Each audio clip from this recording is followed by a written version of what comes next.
And bam, bam, bam. What is up, and welcome to Nando Talk. We are here for little Mellow Monday vibes. It's time to talk a little bit about Vic Fangio. It's going to be a quick update. It's very close to the end of the Monday night, and I just wanted to give us a little bit of talk because Fangio has agreed to terms, but there seems to be a bit of a holdup. He has not officially put pen to paper, not officially come in, signed on the dotted line, and said, I am becoming a Miami Dolphin. Now, why that is to be the case, I'm not sure. And I'll throw on the tinfoil hat eventually, and we'll talk about it and speculate a little bit. But in the meantime, let's talk about what we do know for sure. We know that supposedly over to Tom Pelissero, we have seen that Fangio is set to be one of the highest paid defensive coordinators, maybe even higher paid than Mike McDaniels. They're supposed to be throwing the bag at him. It's like $10 million. This man is ready to get the money. Now, why that would hold him up, knowing that he's going to be so highly paid, knowing that there's going to be such talent on the Miami defensive front, like such a tantalizing offer, such a nice opportunity that he could use to reload and respring to go to a head coach opportunity. So what seems to be the holdup? Well, for starters, the Eagles are still in the playoffs, and it's one of the reasons why a lot of us were hoping that they would get eliminated, not just so that Andrew could speed up and hurry up and make a decision, but also because they have Jonathan Gannon, their defensive coordinator, who has done phenomenal this year, and it seems to be the front runner for many head coaching opportunities. We need to figure out what it is seems to be the problem, the issue. But as of now, I just realized I didn't even put in my Ethernet cable, so I'll keep talking. But Jonathan Gannon seems to be the front runner for many head coaching jobs. Now, the running theory seems to be that if Gannon does get a head coaching job, then the Eagles will ask Vic Fangio, who is currently a defensive consultant, a specialist there. If he gets the head coaching, if Jonathan Gannon gets a head coaching job, Fangio would probably get bumped up to defensive coordinator for a team that he has familiarity with, that he will be going to the Super Bowl, that will have won maybe a Super Bowl, or at least job not finished, a little bit something left to do there in Philadelphia. It could be quite possible that he stays in Philly. There's also talks that he might want to go to San Francisco. Whatever it may be, there does seem to be a holdup on why Fangio is not signed. Thankfully, he did get pulled in to Carolina, and they left. They said a job is probably not happening there, so that is good to rock on that end. But why is Fangio not coming here yet? I'm honestly not too sure, and we don't know. And if we slap on the little tinfoil hat for this part of the section, I really do think that Fangio is just agreed to terms over the phone, kind of like, when you've sealed the deal but haven't gone out on the date yet, in that sense. And Fangio knows he's set. He's a made man. He is a guy who is going to be locked in and sleeping with the fishies, heading over to Miami and coming to the Dolphins. So I want to see it happen, but I have to believe that after the Super Bowl, that's when he'll make a decision. Regardless of what happens with Gannon, which one might take a little longer, and I think Fangio has to decide ASAP, hey, where am I going to go? He's a guy who's going to be very, very pressing the job. Okay. And if Gannon wants to take his time, that's all on him. That's fine. I need Fangio to hurry up and make a decision. After the Super Bowl, I don't think that he'd want to even really stay with Philly. If you want to be a head coach, there's not much to prove taking over the defensive coordinator spot of a team that just went to the Super Bowl or won the Super Bowl. If you want to be known, if you want to gather your stardom back, Mr. Fangio, you have a great system. You've got a lot of disciples, but to get your shine back, not just your resume, but your shine back, come to the Miami Dolphins. Put pen to paper, ink the deal, sign on the dotted line, whatever it may be. Mr. Fangio comes through to the Miami Dolphins. That's what I need to see. That's what I want to see. And that's what I expect, honestly. At the end of the day, Fangio, it would be nice to have some clarity on the matter, but it doesn't seem like we're going to over the next 2 weeks, unless he is consistently badgered, consistently persisted upon, and yada, yada, yada. Now, I do think we are going to get Fangio, but this is why we can't have jumped the gun. And this is why I haven't actually, if you noticed over the weekend, I don't generally record over the weekend, but I also didn't specifically make a video of, ladies and gentlemen, we got him. Yes, I was tweeting, but I knew a little bit there was some doubt of why haven't we actually signed him. I was waiting on the clarity of the deal, and well, it turns out there has not officially been one yet. So kudos to you, past Nando. You made a wise decision indeed waiting on this. So it's time to rock. This is a little too bright. So, but how are we doing so far right now? We're all waiting. We're all on the edge of our seats, hoping that Fangio comes in, hoping that the talk, that all this hype around it has not been just that we were not just a tool, a method for Fangio to drum up interest for himself, rack up the price for him, and maybe end up in a more desirable job. That would be probably the worst case scenario. Like, I understand, and I'm a positive guy. Like, if we end up with Desai, I'm not sad of with Desai. I'm happy with the talent of that defensive coordinator, and I'm thrilled with the signing of potentially getting a young defensive mind to pair up with our bright offensive mind in McDaniel. But if we this out on Fangio, it's more the implications around that is going to be very, very tough. That it was all but done. We threw the house at him. We threw all the money. He said, take it, run with it, Fangio, and ready to rock. And then if he doesn't sign with it, even a positive guy like me will have to. That's going to hurt. That's a big punch to the stomach. I do think we're going to get him, though. I've got the homer hat on for a reason. Fangio, he's got to be waiting for the Super Bowl, man. That's what I'm hoping, man. A part of me almost wants. Now, this is where, as Dolphins fans, are we rooting for the Eagles or for the Chiefs? So on one hand, if the Eagles lose, maybe Gannon says, you know what, I want to stay here one more year. Maybe I don't like the Indy job. I want to wait for greener pastures, and I have a little bit left to prove in Philly. I'm going to win a Super Bowl. And then, hey, Gannon is locked in Philly. Maybe Fangio then comes to the Dolphins, bada bing, bada bam, quick as lick. Okay. But what is up, Carlos? Thanks for tuning in, man. We should know more tomorrow, hopefully. I agree, Carlos. That's why tomorrow. Talk it out Tuesday. Thanks for tuning in tonight, but it's going to be a much better episode. It's going to be just a really quick, first 5 minutes were a little bit of an update. The rest of is going to be speculation probably for the next 5 minutes as well. But tomorrow on Talk It Out Tuesday, you are 1,000% right, Carlos. We should hopefully know a lot more concrete information, and that's going to be very interesting indeed. I think that as Super Bowl week ramps up, we will start also getting a lot more media coverage on it. We'll be surely putting the pressure. That's where it kind of got a little worrisome, is that he told a couple reporters supposedly that he has not agreed to anything officially. That could just be coach speak. Maybe he doesn't want to rile up some feathers in Philly. Maybe he doesn't want to upset his guys. Like, job's not finished. I'm not thinking of another job when I still have this one to do right now to prepare for this Super Bowl. So I could command and understand and respect that. But the sooner we get news, the better. Like I've said so long, like the sooner we get the news, the quicker we can start planning what's our defense going to be looking like. Greer can start looking at free agent options, and we can start gaming up a game plan of what we're going to do for this defense, because we are going to retool and reload it. Maybe not tear it apart and rebuild it from the ground up, but we are going to reload for sure. And wow, there's a whining in my ear right now. But we continue on and we press forward because the Eagles are still there. So I've explained, if the Eagles lose, maybe Gannon thinks there's more to prove. He stays and Fangio leaves. Now, if the Eagles win, maybe Gannon says, I'm done here. I'm ready to leave. But there could still be a chance that Fangio is not just content with staying a defensive coordinator for a Super Bowl team. As luxurious as a job would that be? Maybe if this man wants to be a head coach again, the biggest thing for your career would be going to a team like the Dolphins and taking them to a Super Bowl, showing that your defense can take a defense that was ranked in the 20s, I think 27th ranked defense. You can make that into a top 10 offense from in the 20s to the top 10s. Oh, baby, yes, indeed. And we've got the talent for it, okay?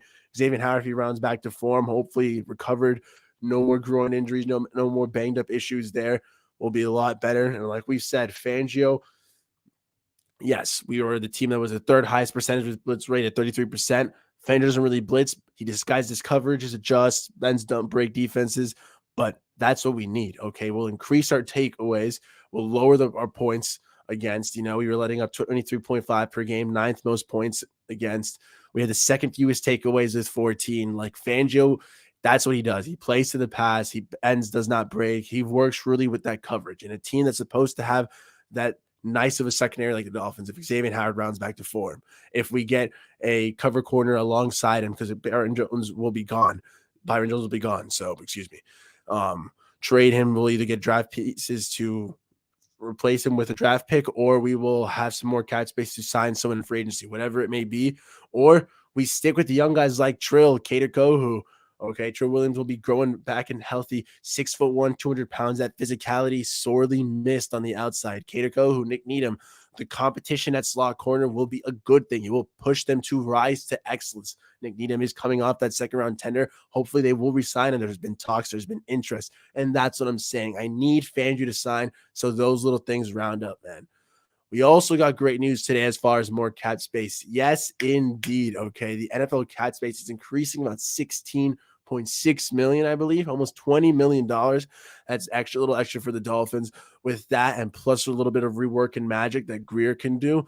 Bada bing, bada bang. This is going to be an interesting offseason indeed. And that's what I'm saying. The Dolphins said they're not going to be making crazy splash moves, but that doesn't mean we're not signing anyone. Okay. We are going to make some snipes. Go for those key positions. Okay, remember, we still have to fill up holes. We're just talking defense right now with the Fangio. We've got to fill up holes at middle linebacker. Okay, we've got to still a little bit add maybe a little bit more pass rushing veteran help, or bring back Melvin Ingram, Trey Flowers, whatever it may be. Hopefully it's Melvin Ingram. I don't know why I say Trey Flowers, but anyways, I digress. But please, secondary depth as well. Okay, whether we just are content with hoping that Trill Williams recovers from his injury, that Cater Kohu continues to develop as a year 2 corner after a phenomenal rookie season, that Brandon Jones comes back from his own knee injuries, that so does Nick Needham. If we're content with that, I'm happy. But if we can add a little bit more depth, a third safety to complement Brandon Jones and Javon Holland, to upgrade from Eric Rowe, to allow Verone McKinley to develop a little bit more, I would love all of that for the Miami Dolphins. And that's what we need to see at the end of the day. The end of the day, this team still has holes to fill in, and getting more cap space. Thank you, Carlos. Getting more cap space would go a long way, but getting our defensive coordinator ASAP in the building right now, right here, that is what we need to do. That is what we need to see, honestly. And am I a little concerned that Fangio hasn't signed officially? Of course. Do I understand he still has obligations to another team? Obviously, guys. It is kind of ridiculous for us to just assume he's going to fly to Miami and say, hold on, Philly, give me a second, and he'll be over here. Who knows, man? Mr. Blake McDonald, tour number 1, man. Hey, hopefully Mr. QB1 can keep growing and developing, man. I'm still in that camp, hoping that year 4, if we saw it's no longer a talent issue, it's a health issue, man. I stand by that. If we make a free agency move or trade for it, I'm a Dolphins fan. I'll support it and I'll readjust. But right now, I definitely do think we are going to be rocking Tua year 5. And we got extra money, man. Hey, let's get a backup QB. I don't want to hear any of this. And we'll talk about this again. I've got to do a QB video soon. I've got to break it all down. I don't want to hear any of this talk. If we can't spend money on a backup QB, it makes no sense. Guys, 14 out of 32 starting quarterbacks in the NFL this year missed time with injury, okay? We're talking about guys who are older, guys like Matt Ryan, Matt Stafford, Russell Wilson. We're talking about guys in the same age range like Mac Jones, Justin Fields, Trey Lance, some of them younger like Zach Wilson as well, guys, all missing time, okay? Guys who are a little bit older but with their big money like Kyler Murray, guys looking for their contracts like Lamar Jackson. Quarterbacks get hurt. Players get hurt. This is the NFL, guys. The average career is 2.5 years, okay? The fact that Tua's already made it to year 3, he's above average, okay? Guys, I'm going to talk about injuries in general, okay? Most careers, 2.5 years in the NFL. It's not for long. People get banged up. Quarterbacks are in and out, and the guys get hurt. They get through it, and they bang up. They get back up, okay? And I understand that's what Tua hasn't done. Tua has gotten hurt, gone down, and he has not gotten back up in some times, and it's been critical. The recovery process has been long and painful, and I understand that, and that is not good. We've got to hope the concussions are an anomaly, and I hate using the word hope that let it slip out there, but I'm a hopeful guy. I'm a positive dude, and it's Mellow Monday out here, Traditionally, yes, you want your starting quarterback to be of the ilk that never goes down, that is there through thick and thin. Warriors like Phillip Rivers who play through the injuries. Guys like Tom Brady who are bend don't break. You want to talk about that for defense? Talk about for a man. Bend don't break. I've seen Tom get smacked every side which way, and he does not go down. Sans that 1 year where he literally tore his ACL. Freak accident for him. Okay. But we've seen guys like Drew Brees also who've gone from brittle to absolute warriors again. Okay. It's the NFL. Okay, we'll let year four shake out. We're going to have to invest money in backups. The reason I said 14 out of 32 starting quarterbacks went down at some point means that there were 14 backups playing for teams at some point, not adding to the fact that teams had quarterback carousels like us. Look at the Jets, for example. I mean, I hate comparing us to the Jets. That shows how sorry of an excuse that is. All right. But what should we do about Agba? We need a linebacker who can cover also. So that is an interesting situation. And thank you for derailing me back from off the 2 point, Carlos. I do generally appreciate that. That was not sarcasm because I need to do a separate quarterback talk because that's such a like. There's so many other positions to talk about. Like, look at this. This is a great question. Like, what do we do about Agba? We need a linebacker and cover also. I think middle linebacker is one of the biggest positional needs we need to address in this offseason. Okay. Yes, we've got a great blitzer, Brandon, at Jerome Baker. Excuse me. We got a great blitzing linebacker there. We've got a great run stopping linebacker in Landon Roberts. Duke Riley is an average dude. Okay. But exactly that. Most of our guys are either elite in one position and lack in others, or they're just average. Okay. We don't have an all around good guy who's actually above average to exceptional in many areas. And adding a true middle linebacker to this defense would be absolutely stupendous. Okay.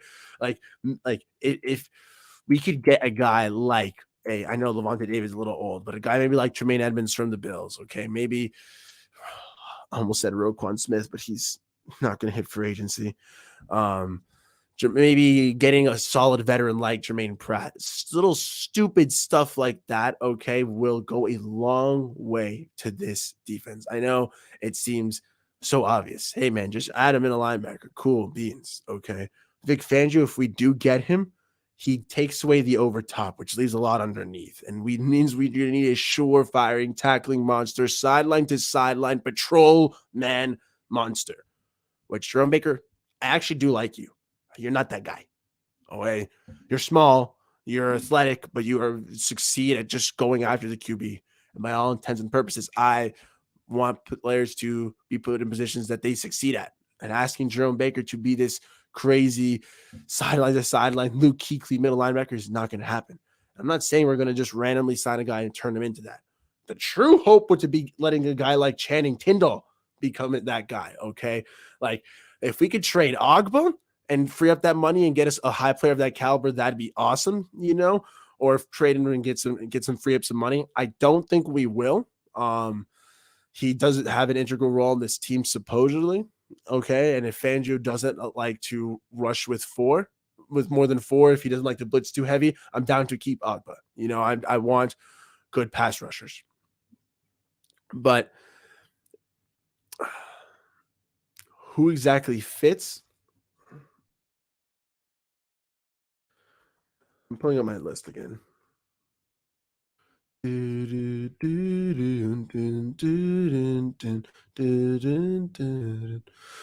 Yeah, like David Long from the Titans would be cool. So he's like 25, 26. Okay. He's going up for his second contract. He'll be a fourth year guy. Solid, Tremaine Edmonds from the Bills, like I said, we'll have to see what Buffalo does on that and if they bring him back or not. TJ Edwards is another guy who is up for contract if Philadelphia decides that, hey, after Super Bowl, we can't retain all our squad. He'll probably be a little bit pricier after this playoff run, but we'll see on that end. It's why I want Fangio. I want him to come in and snipe who he wants. He's the level of defensive coordinator that whatever linebacker he grabs, I'm all for. It's okay. You've got the vision. That's who you want to be your patrolman. The guy with the green dot, the guy who's calling up the plays, lining up RD and getting after it. I'm all down for that, Mr. Fangio. Okay. We need to see it. We need to see it. We need it to happen. Make it happen, Captain. Okay, come here now. I would love a middle linebacker. We haven't had a solid man that position since Zach Thomas. Okay, since I was nothing but a wee lad. Okay, please, please, please, please get a true guy there, and it's still not going to be the sexiest, most flashiest middle linebacker. Okay, it's still not going to be one of these upper echelon guys. And it's still going to be an upgrade over what we have, which is the craziest part. So, in an ideal world, Channing Tindall We could put the little hat on for this stuff. Oh, there is a 6'3", 240-pound man who runs a 4.48, has a 42-inch vertical, runs literally like he's 230, hits like he's 250, monster out of Georgia, Channing Tindall. Okay. If he in his years too, and I get it that this year he only played in a handful of games, I think it was 2, okay, a meager amount of snaps after a lot of us, me mainly, were saying, hey, this guy is going to be a QB spy specialist. Lamar Jackson, Justin Fields, Rodgers, okay, Josh Allen, you watch out. Channing Tindall is going to eat you up for lunch. And then we barely saw him get sprinkled in there. Okay, whether it was the flu, whether he didn't know the playbook, little excuses, yada, whatever, daughter. Okay, it's neither here nor there. He didn't play. If in year 2 he can put it all together, and yes, this is a guy who never started at Georgia, but this is also a guy who had over 50 tackles, or like tackles for losses left and right. My guy was eating it up, sacks, pass deflections, interceptions, forcing fumbles. Channing Tindall did it all for the Georgia Bulldogs, a team that has produced defensive talent over the last couple of years at a ridiculous pace. Do I think he has a talent? Do you think he has ceiling? Of course. And if he can be that true middle linebacker with the ultimate range, I would love nothing more for that. Okay. I don't want to see Jalen Phillips dropping into coverage ever again. You see that man getting after the quarterback. So please, I need Vic Fangio here so that the Dolphins can have true clarity on what to do on defense. So we can start building our identity there. Could you imagine what it would mean for this team to have a top 10 offense and a top 10 defense consistently through and through? Because think about the injury carousel we had at quarterback this year with our backups seeming woefully unprepared, not knowing plays, being a little slow, getting injured themselves. If we have more stability at the QB room, okay, even if we're playing 2 QBs instead of 3, my God, couple that'll be an improvement on offense, obviously. So couple that improved offense with a vastly improved defense and NFL everywhere. You better watch out because the Miami Dolphins are ready to go. But it all starts with Vic Fangio. And we keep getting back to that point. We know nothing until we do. We have not gotten that. And I understand a lot of people want to say, source this, source that, connect that. We're supposed to be the lead favorites for Fangio. It's supposed to be us, the top candidates for him. We're supposed to be the guys who threw all the money for him. Of course, all the dots say we should get him. We just haven't yet. And that is so damn frustrating. Okay. So tomorrow for Talk It Out Tuesday. Well, first I'll be on tomorrow, Miami Sports Music, Clock Blockers. That'll be a fun time. Me and my guy, Stephen D, probably 10 a.m., I think. I'll have to talk to him. Whatever. I'll talk. He'll text me. Tomorrow I also have Talk It Out Tuesday. I will be going from 2 to 3 or 2:15 to 3:15. No, I lie. I will be going tomorrow from 2:15 to 3:15 because I have an appointment from 1 to 2 on Zoom. So 2:15 to 3:15. Right after that, I'll be going bada bing, bada bam, a little stream for an hour, Talk It Out Tuesday. Hopefully have some more news. The only thing that would prevent me is if we have literally bone dry, no news, and I'll do a post if that happens. Or if I have a guest coming on the show, at which point it'll probably be later because, work. But not everyone works from home like me. So we'll see on that end. But hopefully some guests, Spencer, Trevor, Nathan, one of the buddies. And Talk It Out Tuesday should be a fun time. Thank you guys for tuning in today, though. Pretty good, solid episode. First 5 minutes were more concrete. After that, everything just turned to a whole big speculation fest. But hey, it is Mellow Monday. That name should be sticking around because I'm pretty mellow on Mondays. I've got to ramp up my energy and get it going. I got a lot of classes, work today, and just start my day again. Start my week. So, it was a pretty cool stuff. It was a pretty cool episode, I think. Hopefully you guys enjoyed. If you did, check out Nando Tuck on Twitter, on YouTube for more positive vibes. As always, it is greatly appreciated. And hopefully we signed Vic Fangio, guys. That's all I need. Steven Ross, if you got to throw him more money, do it, do it, do it. Don't let them sully your name any longer. Okay. Throw the bag at him, bring him home. That's all we need to see. But thank you all for tuning in today. It's been an awesome time. I'll see you tomorrow for Talk It Out Tuesday. Always a fun time. Thursdays, always be sure to check out Tinfoil Hat Thursdays. By far my favorite segment. I got you've seen a couple of the tastes and doses of tinfoil today. It is nothing compared to me slapping on the tinfoil hat for an hour and just letting it rock. So Tuesday and Thursdays, stay tuned to there. Mondays, Mellow Monday should be coming a little bit closer soon to the channel. Wednesdays are iffy. If Wakata Wednesday happens to kick me off, we'll be good to rock. It's usually Wednesdays are more reserved for guests, but hey, longest outros ever. As always, you know how Nando rocks. But thank you all for tuning in. The road to 1,000 subscribers continues, but first, let's hit 750. So, bada bing, bada bang. 14 away. Share with your friends. Help me connect to more Dolphins fans, football fans, whatever it is. It's always appreciated. Thank you for listening. Thank you for supporting Nando Talk. The best is yet to come, as always, because as any good positive vibes, we only keep building and only getting higher. So I'll see you all tomorrow for Talk It Out Tuesdays. The longest outros in the world continue to get longer. Thanks for tuning in, and I'll see you tomorrow.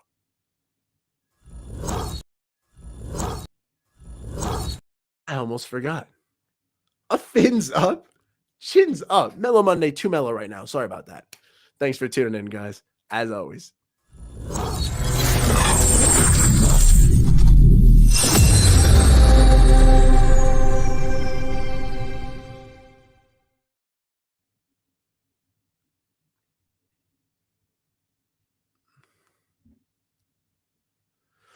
Thank you, Carlos. Now I'm ending the show for real, but you're a legend.